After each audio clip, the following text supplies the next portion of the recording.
গ্লাসটা কিভাবে রাখে তাকায় থাকে, চামচটা কিভাবে ধরে তাকায় থাকে, জগটা কোন হাত দিয়ে কীভাবে ধরে তাকায় থাকে, ভিতর দিয়ে হাঁটা চলা কেমন, খালি বারবার ফলো করে পুরো নেতারা সবাই। তো এই 25 জনের দুপুরবেলা কায়দা মতো নবী নিজ হাতে খাওয়াইয়া এরপরে রুদ্ধদ্বারে ঘর বন্ধ করে, আর কেউ নেই ভিতরে, সব নেতারাই বলতেছেন আনা কাইফা মিনকুম, আমার মুরব্বীরা, আমি আপনাদের ভিতরে 40টি বছর শিশুকাল থেকে নেই 40 বছর বয়স পর্যন্ত চলে আসলাম, আমি আপনাদের থেকে একটা সার্টিফিকেট চাই, একটা সার্টিফিকেট চাই। বলেন কি সার্টিফিকেট? হুজুর বললেন মেলা কিছু না, আমার একটা চারিত্রিক সার্টিফিকেট লাগবে। আনা কাইফা মিনকুম, আমি আপনাদের সন্তানদের মধ্যে কেমন সন্তান একটু বলবেন। আমি কি চোর, আমি কি লুচ্চা, আমি কি বাটপার, আমি কি ধোকাবাজ, আমি কি মিথ্যাবাদী, আমি কি সিটার, আমি কি মদখোর, আমি কি গাঁজাখোর, আমি কি ব্যভিচার, আমি কি জালেম, আমি কি অত্যাচারী, আমি কি লুটতারাজ করি, আমি কি টনমন মারিয়ে খাই, আমি কি দেশের সম্পদ আর এক দেশে নিয়ে স্তূপ করি, এই সমস্ত বদ দোষ কি আমার আছে? আনা কাইফা মিনকুম, আমি আপনাদের কেমন সন্তান একটু বলবেন, আমার একটু কাজ আছে, এই সার্টিফিকেট আমার লাগবে। প্রশ্ন যদিও ছোট, এর ভিতরে অনেক ডালপালা শাখা প্রশাখা, অনেক দিক তাকায় জবাব দিতে হবে না? তো সকলে বললেন যে আমরা প্রত্যেকে আলাদা আলাদা করে বলতে গেলে সময় লাগবে। তো আমাদের লিডার আবু জাহেল, তৎকালীন তখন তার নাম আবু জাহেল না, নাম হলো আমর, বাপের নাম হিসাম, উপাধি ছিল আবুল হেকাম, জ্ঞানীদের পিতা, বিদ্যাসাগর, তুমি সর্বোচ্চ শিক্ষিত সৌদি আরবের গভর্নর, তুমি আমাদের সকলের পক্ষ থেকে আমার প্রাণপ্রিয় সন্তান মোহাম্মদ সম্পর্কে তুমি একটা নিজে তুমি একাই বলো, আমরা আমিন বলে সমর্থন করব, তাকে প্রশংসাটা, তার এই প্রশ্নের জবাবটা তুমি দাও। আবু জাহেল দাঁড়িয়ে বললেন, বাতিজা, তোমার প্রশংসা করতে যে কথাটা বলবো ওতে তোমারে খাটো করা হবে, তোমার প্রশংসা করার মতো ভাষা আমার জানা নাই। তোমারে যদি বলি তুমি সূর্যের মতো, তাও অন্যায় হবে, তুমি সূর্যের চেয়ে অনেক ভালো। তোমাকে যদি বলি পূর্ণিমার চাঁদের মতো, তাও তোমারে খাটো করা হবে, চাঁদের ভিতরে কালো কালো ভাব আছে, তোমার মধ্যে তা নাই। সূর্যের ভিতরে অনেক প্রখরতা, যে প্রখরতার কারণে তার দিকে তাকানো যায় না, বেশিক্ষণ বাইরে থাকা যায় না, তুমি সেরকম না। মা আনতা মাদিহুহা ইয়ামাই ইউসাব্বিহুহা বিশামসি ওয়াল বাদারে লা বালান্তা হাজিহা।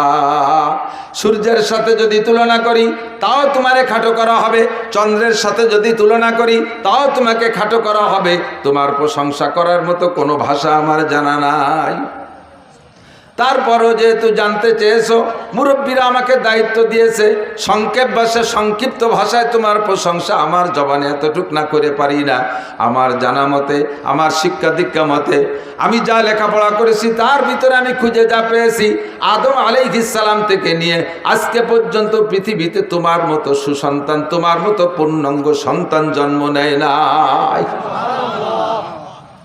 আমি আর একটু আগে বেড়ে ভবিষ্যৎবাণীও দিতে পারি, আমার বিশ্বাস তোমার মতো পূর্ণাঙ্গ সন্তান কিয়ামত পর্যন্ত আর জন্ম নেবে না। বলি না সুবহানাল্লাহ। সত্য না মিথ্যা? মিথ্যা না সত্য? এ পাশে লাগে সন্দেহ আছে, আসছে কনকা? আমার নবীর মতো সন্তান জন্ম নেয় নাই আর নেবে না, এ কথা মিথ্যা না সত্য? আপনারা স্বীকার করবে না? আবু জাহেল কয়, আবু জাহেল নবীর দোস্ত না দুশ্মন? তখনও পর্যন্ত দোস্ত, এখনো দুশ্মন প্রমাণ হয় নাই। আল্লাহু আকবার। তো হুজুর আলাইহিস সালামের মতো সন্তান জগতে আর আসে নাই।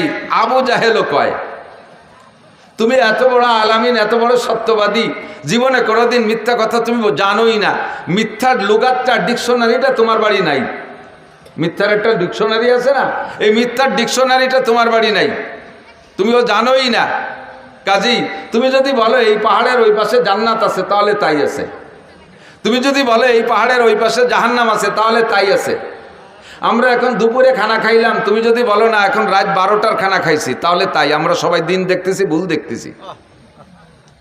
তুমি যদি গভীর রাত্রে বলে এখন বেলা 2টে বাজে, তাহলে 2টে বাজে। আমরা যারা রাত দেখতেছি আমাদের চোখ খারাপ হয়ে গেছে। সারা পৃথিবীর মানুষ একদিকে এক কথা বলবে, আর তুমি একা এক কথা বলবা, তোমারটা সত্য, সারা পৃথিবীর সব মানুষের কথা মিথ্যা। কয় কেডা? আবু জাহেল। আল্লাহু আকবার। তাহলে আমার নবী চির সত্যবাদী, ঠিক কি না? আমার নবীর চাইতে সুসন্তান, নেক সন্তান আর জগতে আসে নাই। হুজুর আলাইহিস সালাতু ওয়াস সালামের চাচা আবু লাহাব খুশিতে, নবী আলাইহিস সালামের জন্মের পর খুশিতে তার বান্দি সুয়াইবাকে আঙ্গুলের ইশারা দিয়ে আজাদ করে দিয়েছে। সেই নবীর জন্মের সাথে সাথে তো ওই পরিবারের আর পরিবারেরও কেউ জানতো না, জগতের কেউ জানতো না যে এই ছেলেটা পরবর্তীতে বিশ্ব নবী হবে, তা তো কেউ জানতো না। কথা বলুন। ইহুদিরা তাদের আসমানি কিতাব তৌরাতের ভিতরে পড়ছে, নাসারারা ইঞ্জিলের মধ্যে পড়ছে শেষ নবীর আলামত, কিন্তু এই ছেলেটার যে সেই শেষ নবী এ তো কেউ জানে না, ঠিক কিনা? আল্লাহু আকবার। কিন্তু পরবর্তীতে ধীরে ধীরে যখন বড় হইয়া নবী হইলেন তখন তো সারা পৃথিবীর সবাই জেনে গেছে, সারা পৃথিবীর সবাই জেনে গেছে। এর কারণে নবী আলাইহিস সালাতু ওয়াস সালামের জন্মের তারিখটা নিয়েও সন্দেহ।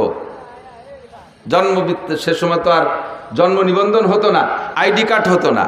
হুজুর আলাইহিস সালাতু ওয়াস সালাম এত বড় নবী হবে পরিবারের সদস্য কেউ জানতেন না। আর বাপ হিসাব রাখবে, বাপ মারা গেছে, উনি মায়ের গর্ভে থাকতে। এর জন্য জন্ম তারিখ নিয়ে অনেক সন্দেহ আছে, আকপাস আছে, মতানৈক্য আছে। বেশিরভাগ ঐতিহাসিকদের মতামত 8ই রবিউল আউয়াল নবী আলাইহিস সালামের জন্ম। তবে নবী পাকের ইন্তেকাল 12ই রবিউল আউয়াল, এর মধ্যে কোনো সন্দেহ নাই। এটা সে সময় 1.25 লক্ষ সাহাবা উপস্থিত, লক্ষ লক্ষ মানুষ শিক্ষিত সে সময় হুজুরের উপস্থিত, হুজুরের ইন্তেকালের সময়। আল্লাহু আকবার।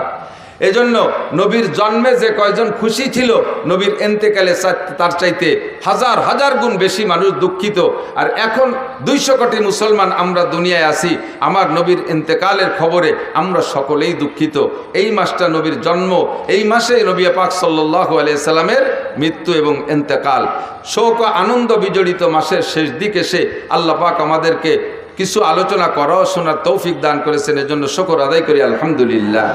আমরা লম্বা চওড়া করে সময় পাই না আলোচনা করতে। হুজুরের জন্ম বৃত্তান্ত আলোচনার নাম হলো মিলাদুন নবী। বলেন, জন্ম বৃত্তান্ত আলোচনার নাম কি? মিলাদুন নবী।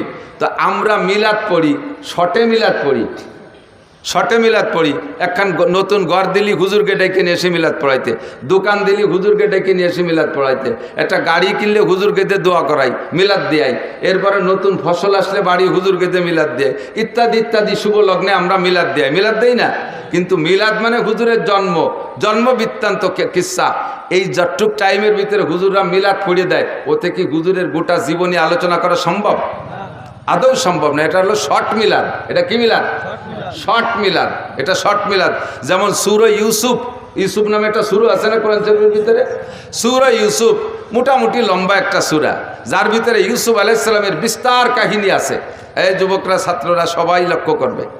ইউসুফ আলাইহিস সালামের লম্বা কিসসা, পূর্ণাঙ্গ একটা কিসসা আল্লাহ তাআলা এক জায়গা এক ইউসুফ আলাইহিস সালামের কিসসা ছাড়া আর কোনো কিসসা একভাবে বর্ণনা করেন নাই। যার কারণে কিসসাটা বয়ান করে আল্লাহও খুব পছন্দ করছেন। কিসসাটা শুরুতেই বলছে আহসানাল কসাস, আমি তোমাদের সামনে উত্তম অনেক সুন্দর একটা কিসসা বর্ণনা করতে চাইতেছি। আহসানাল কসাস, যত কিসসা আছে দুনিয়ায় এই সমস্ত কিসসার ভিতরে কিসসাটা অনেক সুন্দর। আল্লাহ বলে আলোচনা করলেন লম্বা কিসসা। এ যদি আমি বলি 4-5 দিন লাগবে আপনাদের শুনতে, এবং আয়াত ধরে ধরে কোরআন শরীফ দেখে দেখে তর্জমা করে। আরে আল্লাহ, এই কোরআন শরীফ দুটি এরপর পাও লাগতেছে যে কোরআন শরীফ দুটি নিয়ে যান। কিন্তু কোরআন এই সূরা ইউসুফের লম্বা সূরা ইউসুফের আলোচনার সার সংক্ষেপ একটা তাফসীর আছে, একেবারে 2 কথার ভিতরে ইউসুফ আলাইহিস সালামের তাফসীর। ফার্সিতে কয় পীরে মর্দ, পেসারে বুদ, গমসুদ, বাজিয়াব। উলামায়ে কিরাম যারা তারা টের পাইছে, পীরে মর্দ, পেসারে বুদ, গমসুদ, বাজিয়াব। সূরা ইউসুফের কিসসা শেষ। কি কইল ফার্সিতে?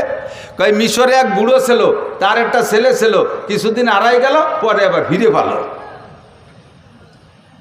বোঝেন নাই কথা? পুরো সূরা ইউসুফের সারাংশ এই 4 কথা।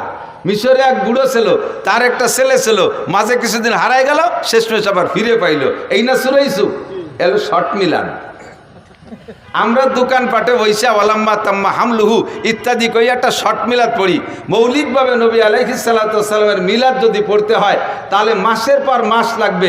আমার মনে হয় কমপক্ষে 30 বছর লাগবে। যদি আপনাদের মতো শ্রোতা বসে থাকেন আর আমার চাইতে ভালো কোনো মুফাসসির বসে, তাহলে 30 বছর লাগবে নবী আলাইহিস সালামের মিলাদ আর সিরাত আর আখলাক পড়তে। কারণ সিদ্দিক আয়েশা রাদিয়াল্লাহু তাআলা আনহাকে হযরত ওমর ইবনে খাত্তাব রাদিয়াল্লাহু তাআলা আনহু একবার জিজ্ঞাসা করেছেন, ইয়া উম্মুল মুমিনিন কাইফা কানা খুলুকু রাসূলিল্লাহি সাল্লাল্লাহু আলাইহি সাল্লাম। ওমা আয়েশা, তুমি বলতে পারো নবী আলাইহিস সালামের আখলাক, চরিত্র, সিরাত, স্বভাব, জন্ম ইত্যাদি সব মিলাইয়া নবী আলাইহিস সালামের স্বভাব চরিত্র কেমন ছিল? আয়েশার কাছে ওমর জিজ্ঞেস করে। বলেন কার কাছে? কে? আয়েশার কাছে ওমর জিজ্ঞেস করে। ওমর কে আর আয়েশা কে? ওমর ইসলাম গ্রহণ করেছে আয়েশা রাদিয়াল্লাহু তাআলা আনহার জন্মের 5 বছর আগে। আয়েশার জন্মের 5 বছর আগে ওমর মুসলমান। আয়েশার বয়স টোটাল যখন 18 তখন নবী ইন্তেকাল করেছেন, আর নবী নবুয়তি পার 23 বছর পরে ইন্তেকাল করেছেন। তাহলে আয়েশার বয়স জন্মের আগে 5 বছর আগে হযরত ওমর মুসলমান। এবং হযরত ওমর কি 3rd ক্লাস বা 200-500 নম্বরের সিরিয়ালের মুসলমান, নাকি রোল নাম্বার 1-2 এর মধ্যে আছে? 1-2 এর মধ্যে না। 1 নম্বর আবু বকর, 2 নম্বরে ওমর। এবং ওমর সম্পর্কে হুজুর বলেন, লাউ কানা বাদি নবিয়ান লাকানা ওমর। আমার ওমরকে আল্লাহ পাক কেমন যোগ্যতা দিয়েছে, আমার পরে যদি আল্লাহ পাক দুনিয়ায় কেউকে নবী বানানোর ইচ্ছা করতেন লাকানা ওমর, তাহলে আমার ওমরকে আল্লাহ নবী বানাইতেন। এত যোগ্য মানুষ, অর্ধপৃষ্ঠি পৃথিবীর প্রেসিডেন্ট, শরিয়াত, মারেফাত, হাকিকাত, তরিকাত কোনো কিছু ওমরের জানতে বাকি ছিল না। সেই ওমর আয়েশার কাছে জিজ্ঞেস করে, ইয়া উম্মুল মুমিনিন কাইফা কানা খুলুকু রাসূলিল্লাহি সাল্লাল্লাহু আলাইহি ওয়াসাল্লাম। ওগো মা আয়েশা, বলো তো নবী পাকের স্বভাব আর চরিত্র কেমন ছিল? সিদ্দিকা আয়েশা বলেন, হে খলিফাতুল মুসলিমিন, আপনি ইসলাম গ্রহণ করেছেন আমার জন্মের 5 বছর আগে। আমি 9 বছর বয়সে নবী পাকের ঘরে এসেছি মদিনায় আসার পরে। এই 9 বছরে নবী পাকের যা আমি জানছি তার চাইতে 1000 গুণ বেশি আপনি জানেন। নবীর সিরাত আর আখলাক সম্পর্কে আমার কাছে আপনার জিজ্ঞাসা করা এটা কেমন হবে? হযরত ওমর বলেন, আয়েশা রে, মানুষের স্বভাব দ্বিমুখী হয়। প্রায়টা মানুষের, অধিকাংশ মানুষের স্বভাব দ্বিমুখী হয়, 2 রকম হয়ে থাকে। এক শ্রেণীর মানুষ আছে বাড়ির ভিতরে যখন ঢোকে পুরুষ, কিছু পুরুষ আছে বাড়ি যখন যায় তখন একেবারে রয়্যাল বেঙ্গল টাইগার, বউতি চাকাতি সাহস পায় না, ছেলে মেয়ে ভয়তে সব সিটে ভিটে এদিক ওদিক চলে যায়, বাঘের মতো ঢোকে, আছে না? আবার বাইরে যখন যায়, চার দোকানে যায়, পোলা বলে থাপড়ায়, সে সময় জব দিতে পারে না। এরকম বাহাদুর আছে না?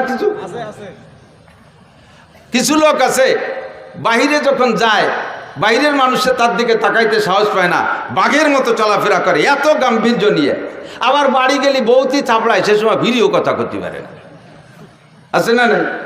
কিছু লোক আছে বাইরে চার দোকানে যখন বসে, কে কি খাবা খাও, কে কি খাবা খাও, মিষ্টির দোকানে যে একের পর এক ডাকি ডেকে 3000, 5000, 10,000 টাকা মিষ্টির দোকানে উড়ে ফেলে। অথচ বাড়ি আব্বা ওষুধের টাকা চালি, সে সময় তোমার আর শাল পান নাই। মাছ কিনতে গেলে টাকা থাকে না, বাড়ির বাজার ঘাটে টাকা থাকে না, এইরকম দ্বিমুখী স্বভাব থাকে।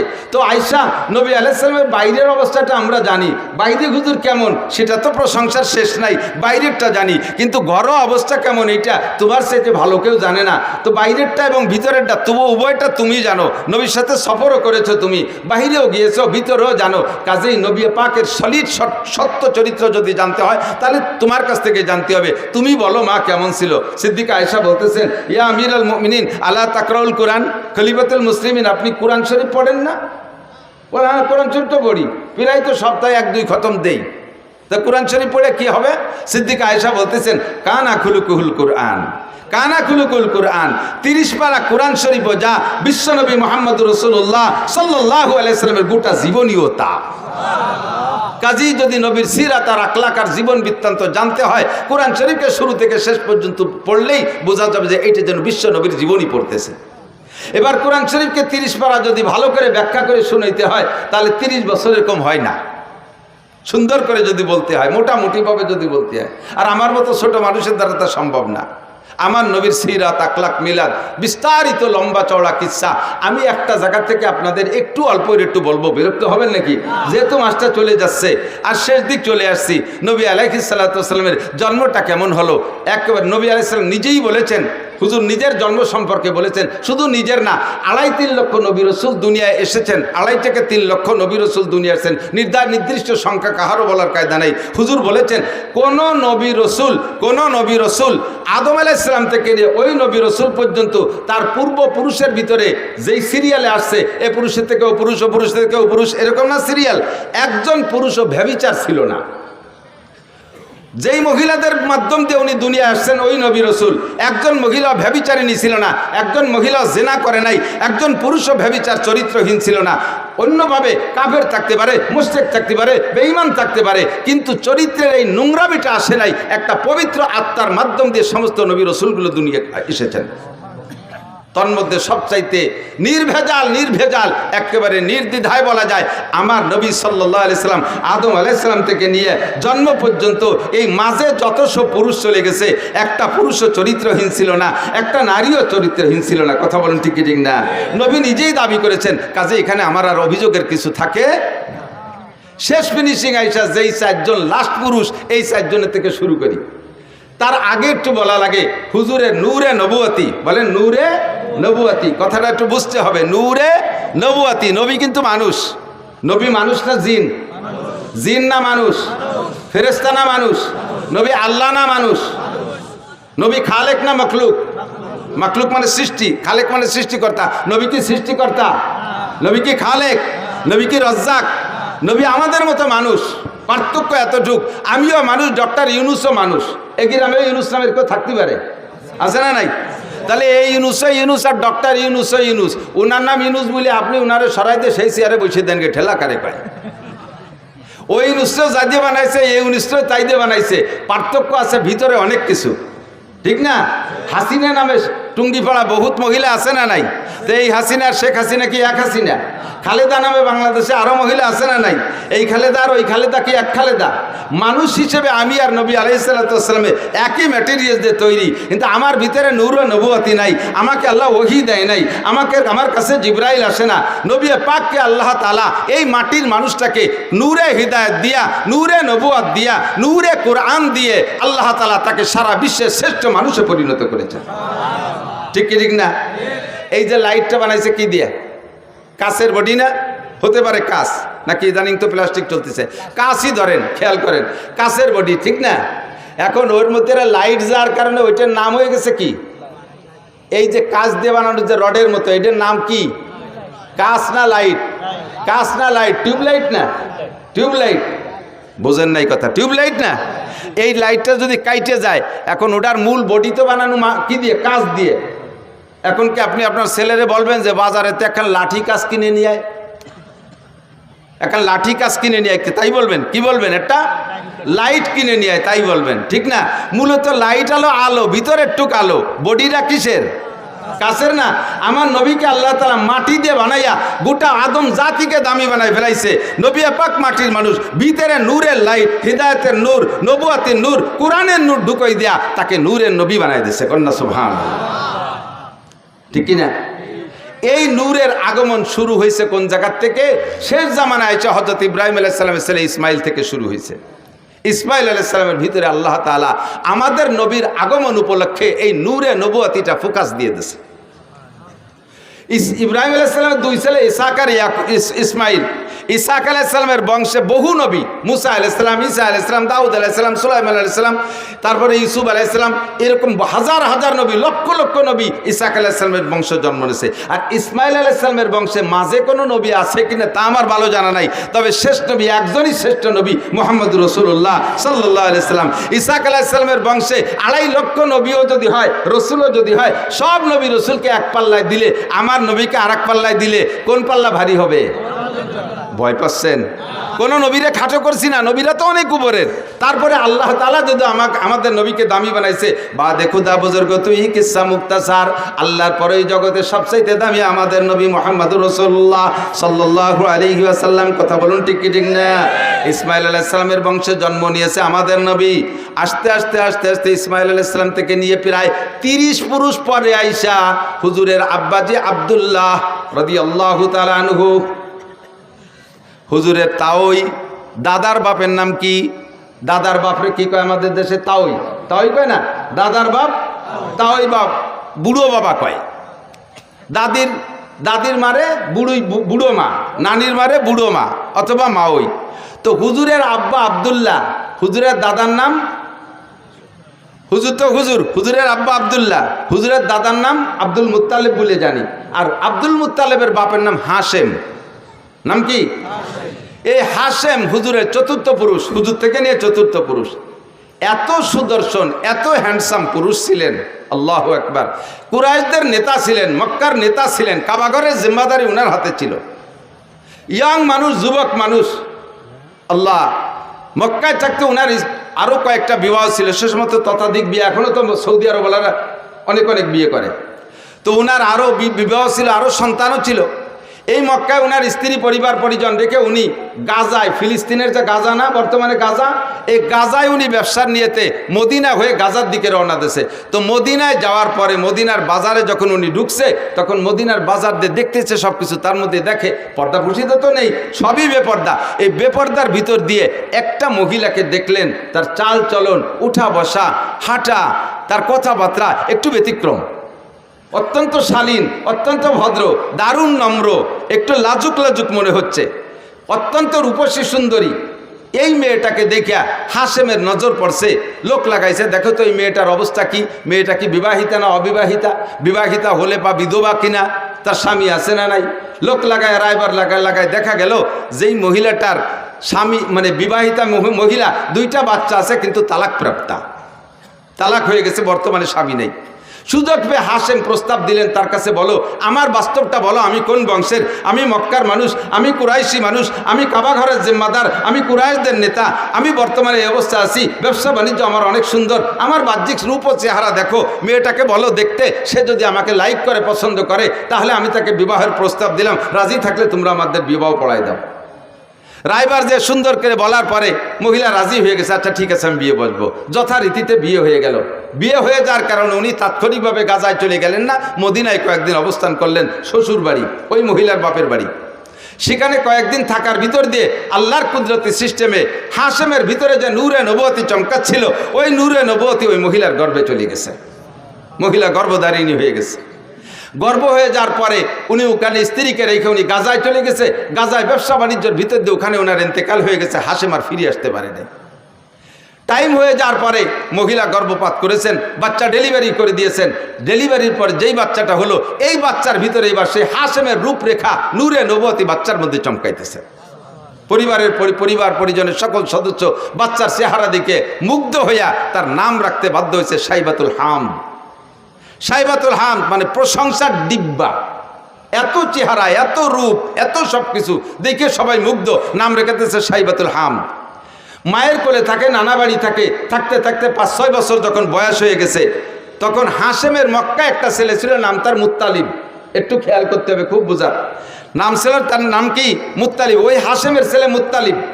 মুত্তালিব খবর পাইছে আমার আব্বা মদিনা একটা বিয়ে করছেন, সেই ঘরে আমার একটা ভাই জন্ম হয়েছে, আমার আব্বা তো গাজায় গিয়ে মারা গেছে, আমার বিধবা মায়ের কাছ থেকে দেখে আমার ভাইটাকে আনা যায় নাকি। মুত্তালিব চলে গেছে মদিনায়, যাইয়ে খবর নিয়ে খুঁজে পেয়ে গেছেন। পাওয়ার পরে বললেন যে মা, আমার ভাইকে আমার কাছে দিয়ে দেন, আপনি কষ্ট করবেন কেন, আমাদের সন্তান আমরা নিয়ে যাই।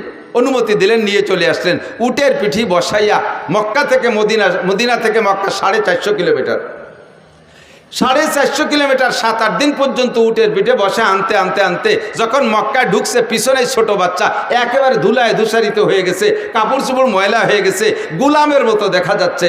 যখন মক্কায় ঢুকছে, মক্কিরা জিজ্ঞেস করছে, আব্দুল মুত্তালিব, তোমার পিছে কে বসা? ওনার পিছে কে বসা? মুত্তালিবের ভাই, মুত্তালিবের ভাই। এখন যদি বলে পিছনে আমার ভাই বসা, তাহলে ওনার ইজ্জত যায়। যে গুলামের মতো একটা ময়লা নোংরা সিরা কাপড় পরা পোলা, সে ওনার ভাই, এই বলে ওনার ইজ্জত যাবে। বিদায় উনি ভাই বলে পরিচয় না দিয়ে কয়, হাজা আব্দি, এটা আমার গুলাম। তো গুলামের মালিক মুত্তালিব, মুত্তালিব হলেন মালিক, আর এইটা হলো সাইবাতুল হামদ গুলাম। আরবিতেই 2 শব্দের মিলে কয় আব্দুল মুত্তালিব, মানে মুত্তালিবের গুলাম। আসল নাম হলো সাইবাতুল হামদ। সাইবাতুল হামদ হলো হুজুরের দাদা।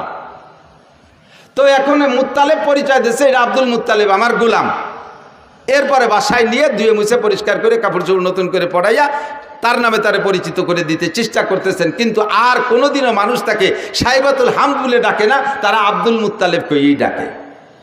এই আব্দুল মুত্তালিব ধীরে ধীরে ধীরে ধীরে বড় হইলে মুত্তালিবের স্থানে, হাশেমের স্থানে চাবি ছিল মুত্তালিবের কাছে, মুত্তালিবের স্থানে এবার চাবি পেয়ে গেছে এই সাইবাতুল হাম আব্দুল মুত্তালিব। কাবাগরের চাবি ওনার হাতে, মক্কার নেতৃত্ব ওনার হাতে। দেখতে সেরকম সুঠম বডির অধিকারী, নুরানি চেহারা তার ভিতরে, নবুয়তি চেহারা তার ভিতরে ফোকাস মারতেছে।